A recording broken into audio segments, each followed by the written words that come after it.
Ready to head down to Altoona, Iowa. It's time that we fire up the rib program for you guys.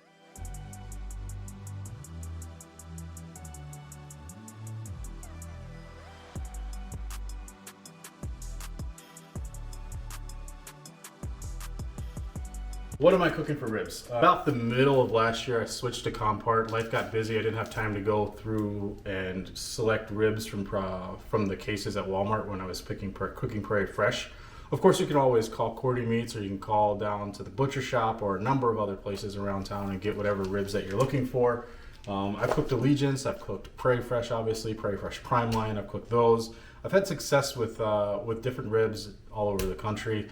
But Compart usually is a pretty solid product, and I've found that when I get 4 racks of ribs delivered to my door, that all 4 of the racks are usually pretty consistent, right? And if we're talking about consistency in ribs, I've already got one of the racks that are opened here. I'm looking for some nice light striations in the meat there. I'm also looking to make sure that that end that we want to use, which is down here on this side away from the bigger end, that those are all pretty thick and pretty consistent. If I had to put a weight on them, I definitely like them to be as close to 4 pounds as I can get. If I can get a rib that's over 4 pounds, that's an absolute toad. Absolutely love those. And I learned this trick from Tim Shear and Brad when I took their hot and fast class, is we like to leave just a little bit of a tape there. So I've gone and I've cut about 1 inch down on the back of those bones there, and I'm just going to pull off that membrane back there.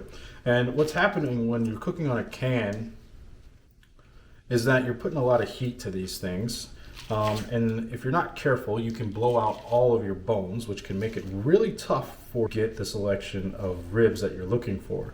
So by leaving this little piece of what they call tape on the top of there with that membrane, then you're reducing the probability of you running into a position where you've blown out all of your bones that you want to turn in there. I'm looking to turn in the rib sections from like this side of the rack here, right? So I'm not going to really concern myself with trimming up anything too much. I just really want to get those bones that I'm targeting, right? So I know that I want to turn in this bone here.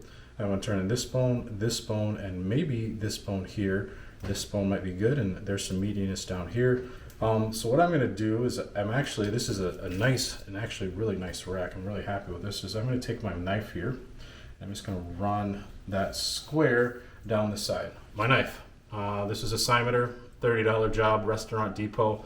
It's a cutting knife, a butcher's cutting knife. I'm not a knife expert. I don't know. It's sharp. It's got a nice long blade on it, which makes for squaring up things really easy, and it seems to do the trick for me. So I like to get 8 or 9 bones from each rack that we're cooking here, and we're cooking 4 racks, so that way I have lots of options for choosing things. I've also cooked just 3 racks. Do what works best for you. When I was cooking 3 racks, I was cooking 3 racks because I felt like it allowed me to focus on those 3 racks a little bit more, and allowed me to really dial in the tenderness, which is why I was doing that. But I've always got a rhyme and a reason why I'm doing things. But I've lately been cooking 4. But let's go ahead and count. 1, 2, 3, 4, 5, 6, 7. There's 7 good bones, and there's another one that's over here. So I'm just going to go ahead and I'm going to cut this closest to that bone that I don't want, right? So I'm leaving a pretty meaty side of that bone that's over here. And so this is kind of the rack that's here. You can absolutely run your fingers along these and try and push out little pieces of that. Push some of that blood that's out of there in that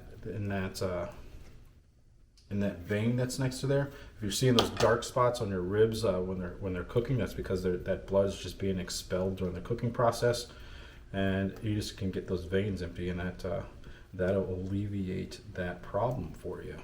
So we got that blood pressed out of there, right? One thing that you can do is clean up a little bit of this thicker fat that's across the bones here. I don't get too crazy with that. I just kind of run a fillet knife just right down that, and clean up some of those bigger, thicker pockets of fat.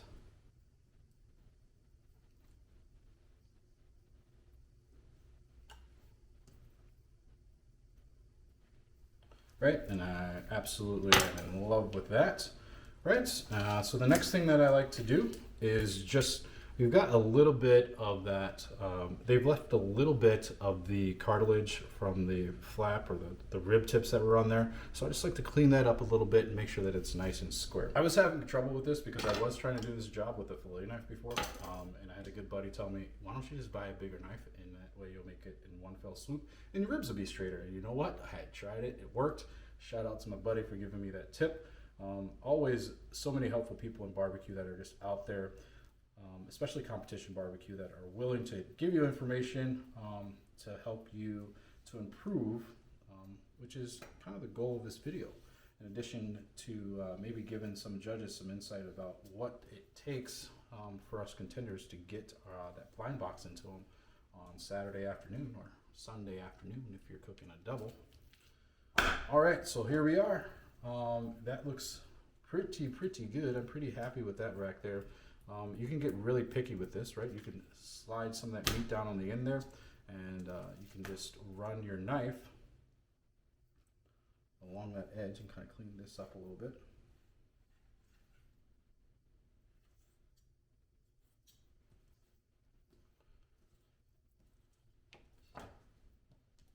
And you always hear people say, hey, you should round off those edges that get tough, right? Here's one of those edges that is probably going to cook up and get a little tough, and when it comes time to wrap, that could be a nightmare, putting holes in the foil. I don't have Kevin this weekend because he's off on vacation in Arizona. Hope you enjoy yourself, buddy. So I got to make sure I tighten up a little bit to get things going just the way that I want to, right? So I like that, but if I'm pushing this a little bit further, I can see that I've got some meat that's overhanging here, right? So I'm just going to clean that up just a little bit more.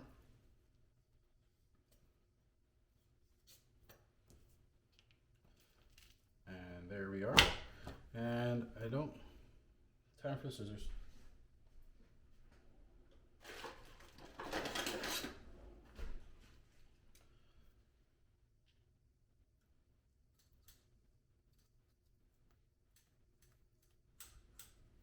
Really have a ton of extra meat that's hanging over there, but so we get these absolutely perfect and all that extra meat so they don't get crispy and end up poking through our foil there. All right, so this looks pretty good. There aren't any hard pockets of fat in here. There is one little hard pocket there and there too, right? So if you just grab your knife and you can just slide that fat out of there. This knife is dull, so it's not working as well as I like it to. Ugh. Luckily I got a drawer full of knives, so we'll just try another one here.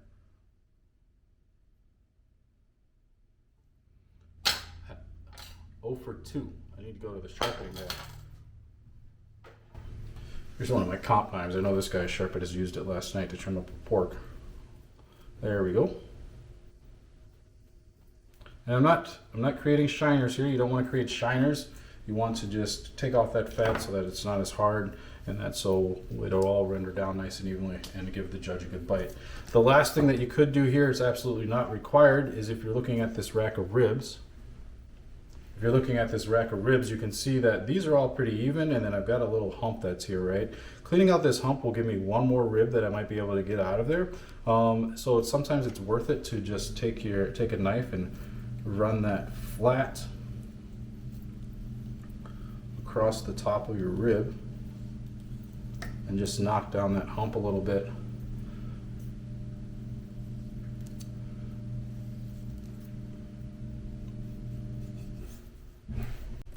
Just like so. And doing that will make sure that you don't get a big bulbous end on this side when you're all done. And that's it. That's all I do to trim up the ribs, right? And just like the chicken, I'm just gonna trim up all 4 of these. I'm gonna pack them up, vacuum seal them, and then we'll pack up and we'll head down to Iowa, right? I got 3 more racks to get through. I guess maybe it's story time, right? So why did I get started in competition barbecue? Well, I got started in competition barbecue because I was sitting on my sofa late one night and happened to hit that Destination channel. I don't even know if it's still around or not. And I've been cooking barbecue for years, right? My first thing that I ever cooked on a barbecue was actually a rack of rib. It was on a Weber kettle. And And you know, over time, I really found a love and a passion for that, right? And I didn't know that there was this whole community of people that were actually competing to cook barbecue. And the show that was on was actually Pit Masters, right? Which, you know, I think there's been lots of folks that have tried to capture the essence of that show since then, but I don't think there's been anything like it since. But you know, that kind of inspired me to be like, oh, you know, maybe I can push this barbecue thing just a little bit further and see where my skill set is, right? So after that, I did a little Google search, and I found the Kansas City Barbecue Society. And then through digging through that, I found the Minnesota Barbecue Society, and that actually happened to be around April. And the Minnesota Barbecue Society does something called spring training, which is like an introduction, and they have like all kinds of seminars and things. They talk about not only competition barbecue, but backyard barbecue, and all kinds of those things. So I bought a ticket and I went and I checked it out. And you know, I got really excited about that, right? Actually, I think I met Famous Dave at that seminar, which was pretty cool. You know, I met a few other people that were active in the barbecue community in Minnesota, and you know, they mentioned that, you know, there was a judge class for KCBS coming up, right? And I was like, oh, well, I definitely got to check that out, see what that's about. So I went and I took the judge class, and immediately I knew judging is cool. I understand what's happening here, but I want to actually cook. So the table captain at that class was someone named Larry Dahlin. Maybe some of you guys know the Dahlin brothers. But you know, I kind of expressed to Larry that I was interested in seeing what competition cooking was all about, and he was like, well, Minnesota in May is in a couple of weeks. Why don't you just come cook with me? So sure enough, I loaded up some stuff that I had. Not a clue in the world what the hell I was getting myself into or what I was doing, but you know, I loaded it up, and we drove over to the fairgrounds, and I met Larry out there, and you know, he allowed me to help him cook some things, right? We didn't do very well. I think we actually might have gotten dead ass last, or if not, pretty close to it. No shade on Larry, right? I think he was kind of hoping that I had some knowledge that helped to bring things along, but you know, I was just a young whippersnapper and didn't know anything about competition barbecue. But you know, that I cooked with Larry one more time after that, and then I was like, you know, I think I'm ready to try this thing on my own. So I actually got, you know, I did a bunch more research. I ended up buying like a cheap Home Depot Brinkman offset from Home Depot that I modified so that it run pretty good like an offset, and I bought a Vision Kamado smoker, which is like a big green egg, and of course I had my Weber kettle still, so I entered into a backyard contest, and I actually went off and cooked that. And I think my first time out, I think we got a chicken call, maybe finished in the top 10.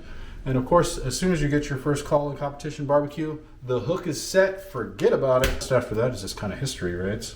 We cooked in the backyard for a couple of years, becoming Minnesota Backyard Team of the Year. And we decided that, oh, well, we won Backyard Team of the Year, baby, it's time to jump to pro. And then we sucked for a long time. I've got 2 racks down. Now, I want to show you this rack here. Right, you can see it's got like a little divot in there, and I'm not too excited about that because it's a little bit different, and I don't want to get in here and try and like level things off, just because it's really just a divot down in there. And I think if I pull this down too much here on the top, then I'm going to end up kind of just having like a weird rack. So we're just going to leave it and then see what she does and how she cooks up. But I think it'll be all right. This is actually another really nice thick rack. I should be able to get some options out of there for bones, but can't complain about that, can you? Next time I see you, I'll see you down in Altoona, Iowa, and we'll finish prepping up these ribs and getting them ready to smoke. Hopefully collect some checks and some trophies on Saturday. Catch you in a few. Welcome back in. We're down. We made it safely to Altoona for the Iowa Barbecue Championship. We're down at Adventureland Camping Ground. Man, that's a mouthful. But it's 7 o'clock at night. We've gotten all of our other program done. It's time to get our ribs ready to go into the smoker tomorrow. This process is just as easy as it was to trimming them up, right? So again, we've made our injection and things. We've got our ribs that we trimmed up last night. All I'm gonna do is we're gonna grab our injector. Again, using a cattle prod injector, we're gonna just dial this back here so that it's at 3 cc's there, right? And we've got our injection here. Just gonna draw that up, fill up our syringe. Still using a 14 gauge needle, guys. Still using that cheap injector from Fleet Farm that we have a bunch of in the trailer that we didn't forget this week, which is awesome. So when you're injecting your ribs, there's a couple of different ways you can do it. You could go right down here through the bottom and give it a squeeze and pull back, right? And you could do that all the way down your rack here, right? And if you go that way, then you want to flip it over and you want to get between the bones on the top side too as well.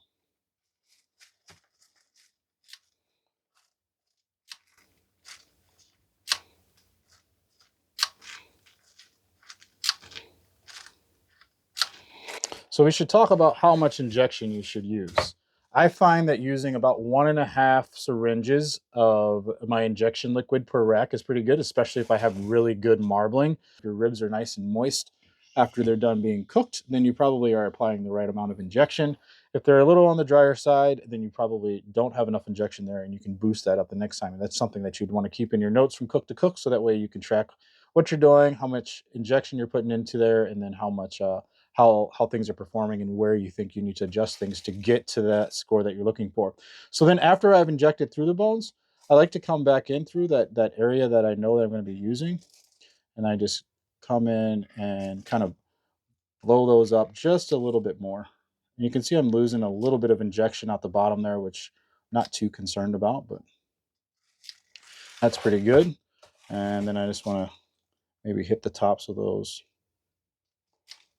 in here, especially making sure to pay attention to the zones where judges are going to be taking bites at, making sure that we're getting that injection, not only for flavor in there, but it's really going to help to the rib to maintain its moisture throughout the cook. Remember that we're cooking this on drums and we're putting a lot of heat to things. So that's why we're using an injection to kind of help the ribs hold onto some moisture. But that's what an injected rib looks like if you inject it through the bottom. So we'll fill up our injector again. There's one other way that you can inject your ribs. And I kind of go back and forth between what method I'm using. I really just feel as on how I'm feeling, right? But sometimes I will shoot this down to 2.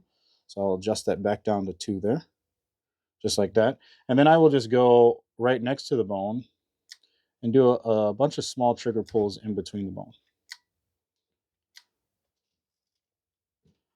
And I feel like this way, sometimes you can be a little bit more precise. You can get more injection, I feel like, spreading out through there. All kinds of things. But find a process that works best for you. And then I usually flip her over there. That's looking pretty good again. I just want to get a little bit more injection right in here. Get some in there. There. All right, so we went through 1.5 syringes there. That's looking pretty good. I'm pretty happy with that level of injection. I grab a paper towel and I just kind of towel off the top of our ribs here. I don't want any of that injection sitting in there.